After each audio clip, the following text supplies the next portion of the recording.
Every year, over 600 million shipping containers travel across the world's oceans. These are the massive metal boxes you see on cargo ships and at ports, carrying everything from everyday goods to high-end cars and even hazardous materials. But here's the problem, not all of them reach their destination. Some end up at the bottom of the ocean, and it's not always because of a massive storm. Sure, extreme weather can shake ships violently enough to send containers overboard, but that's not the only reason. Often the culprit is human error. A miscalculation in the declared weight of a container might seem minor, but if the numbers are off, the entire ship's balance can be thrown off. If the cargo isn't properly distributed, it can collapse like a poorly stacked tower of blocks, causing multiple containers to fall into the sea. Additionally, containers aren't just stacked on top of each other randomly. They're secured with special locking mechanisms called twist locks. However, these aren't foolproof. If they fail or aren't fastened correctly, the cargo can come loose and vanish into the ocean.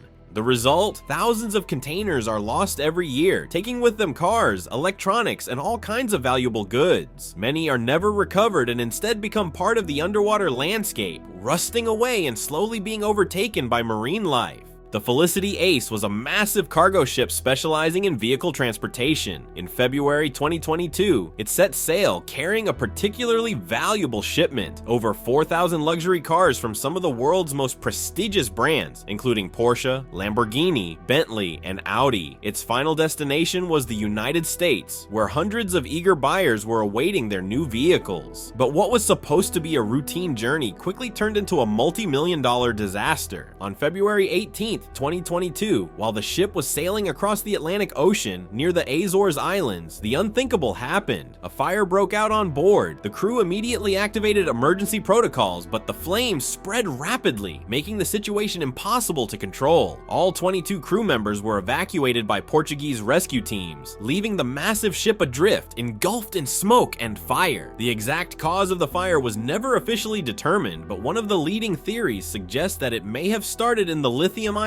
batteries of the electric cars stored in the cargo hold. Fires involving these types of batteries are notoriously difficult to extinguish, which would have made an already dire situation even worse. With the ship engulfed in flames and no crew left to control the situation, the Felicity Ace was doomed. Beyond the loss of the vessel itself, the value of the cars on board exceeded $400 million, making it one of the most expensive disasters in maritime transport history. One of the people affected by this catastrophe was Jim, a car buyer from Texas who had been closely following the production and journey of his Porsche Taycan, an electric vehicle with 469 horsepower that he had eagerly ordered. From the very beginning, Jim had tracked every step of his car's assembly through Porsche's Track Your Dream app, which allows customers to monitor their vehicle's production and shipping progress in real time. His Taycan had been manufactured in Stuttgart, Germany, and was scheduled to be transported by truck to the port of Emden, where it would board a cargo ship bound for the United States. However, due to a logistical issue with ground transportation, his car didn't make it in time to board its originally scheduled ship. Instead, it was reassigned to the Felicity Ace, the same ship that just days later would catch fire in the Atlantic. On February 16th, while browsing a Porsche enthusiast forum, Jim stumbled upon shocking news. The Felicity Ace is on fire in the middle of the ocean, packed with Porsches.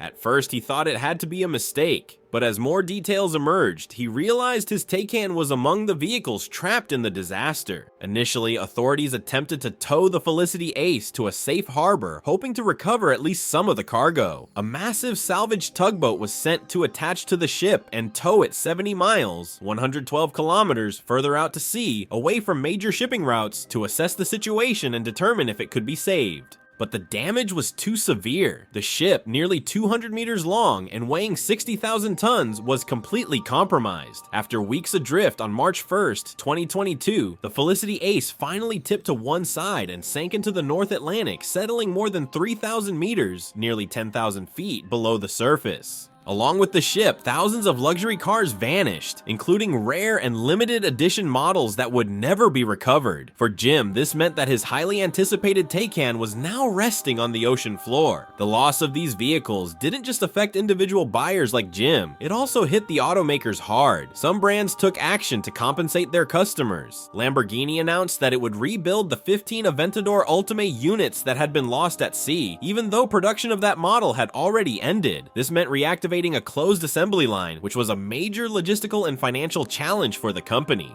Porsche also promised to replace the take cans lost in the accident. However, Jim was in for a frustrating surprise when he was told he would have to go back to the end of the waitlist, meaning a delay of several months or even years before he could receive his new car. Frustrated with the situation, Jim took to online forums to voice his disappointment and even considered buying a car locally instead of waiting for another imported Taycan. The sinking of the Felicity Ace wasn't just a financial loss, it also sparked a debate about safety in maritime transport, especially when it comes to electric vehicles and their lithium-ion batteries. Fires involving these batteries are notoriously difficult to extinguish, and this incident highlighted the need for better safety measures in the shipping industry. At the same time, this case also made it clear that not everything that sinks to the bottom of the ocean is free for the taking. While stories of lost treasure and sunken ships filled with valuable cargo capture the imagination, maritime law is far more complex. In most cases, submerged goods still have legal owners, often insurance companies that have already paid out for the losses. Even now, the Felicity Ace remains a reminder of how a single accident can cost hundreds of millions of dollars, and how the ocean hides stories we may never fully uncover. There's a widespread belief, fueled by movies and pirate legends, that anything found at sea belongs to the person who discovers it. But in reality, that's far from the truth. Recovering sunken cargo isn't that simple, and maritime laws set clear rules on who has the right to claim these objects. When a ship loses its cargo, whether due to a storm, fire, or accident, those items still have rightful owners. In many cases, insurance companies have already covered the loss, meaning ownership transfers to them. So even if someone were to come across a container full of luxury cars or high-end electronics, they wouldn't be able to keep it without facing legal consequences. To understand how the recovery of sunken goods works, it's essential to know two key maritime law terms, flotsam and jetsam. Although they may sound similar, there's a crucial difference between them. Flotsam refers to objects that have fallen into the water by accident without any intention of being discarded. This could happen if a storm hits a ship and part of its cargo falls overboard, or if a vessel sinks and its contents scatter into the ocean. In these cases, the original owners can still reclaim the lost items since they were not intentionally abandoned. Jetsam applies when cargo is deliberately thrown into the sea. This typically happens when a ship encounters a storm or emergency, and the crew decides to dump some of its load to lighten the vessel and prevent it from sinking. In this case, the law allows whoever finds the cargo to claim a portion of its value, but the original owner still has the right to reclaim it. In other words, if a container falls into the ocean by accident, it still has an owner, most likely an insurance company if the loss has already been paid for. But if it was intentionally dumped into the sea, then the finder may be entitled to a reward. However, in both cases, the idea that anyone can keep whatever they find in the ocean is just a myth. International maritime laws regulate these situations, and trying to recover sunken cargo without authorization could lead to legal trouble. To understand how the ocean destroys whatever falls into it, let's look at a real case that happened near Australia in 2018. That year, a ship lost several containers in the ocean, and inside two of them were Chevrolet Silverado HD trucks imported from the United States. These vehicles remained trapped underwater for 22 months before a salvage operation attempted to recover them. When the containers were finally recovered, the results were disastrous. While many people believe that cars can remain well preserved underwater, the reality is completely different. Salt water corrodes everything, and after nearly 2 years submerged, the vehicles were unrecognizable, completely rusted, with interiors destroyed and covered in marine debris. Even expert car restorers admitted that nothing useful could be salvaged. The initial impact from falling off the ship had already caused serious damage, but time underwater finished the job, turning them into worthless scrap metal. In the end, while the idea of finding treasure at the bottom of the ocean sounds exciting, the truth is that anything that sinks is usually lost forever. When we think about maritime shipping, we picture massive cargo ships carrying thousands of containers across the ocean without any issues. But what most people don't realize is that hundreds of these containers never reach their destination every year. Whether due to storms, structural failures, or accidents, a portion of the cargo transported by sea ends up at the bottom of the ocean. It's estimated that around 100 containers fall into the sea every year, which might seem like a small number compared to the millions of containers shipped worldwide. However, However, when adding up all the losses over the years, the total becomes far more alarming. Experts estimate that there are around 15,000 sunken containers lying at the bottom of the world's oceans. These containers have carried everything from basic goods to exotic and collectible cars. Over the years, unique vehicles have been lost at sea, never making it to their buyers and likely never being recovered. If you enjoy stories like this, share any interesting facts or similar cases in the comments. Don't forget to leave a like to support the channel and help us keep bringing you more content like this.